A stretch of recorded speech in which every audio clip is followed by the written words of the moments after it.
Probably need to watch this. I'm making 1-minute videos about all the countries, and it's really not as boring as you might think. For example, did you know just a few years ago the world's most expensive city was in a country in Africa?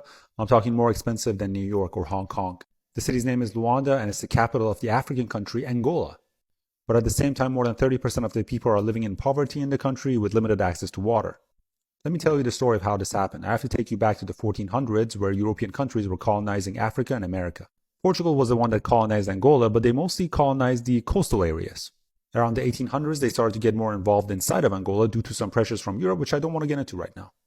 Angolans didn't exactly love this, and in 1974 there was a revolution happening in Portugal, and the Angolans took advantage of this and became independent in 1975.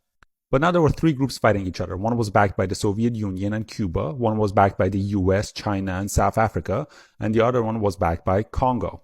The Soviet Union-backed group ended up winning this fight after 30 years of civil war. But the thing is, Angola has oil and diamonds, and other countries love those. I have a bunch of people going to live in a country that just came out of a 30-year civil war with very limited infrastructure.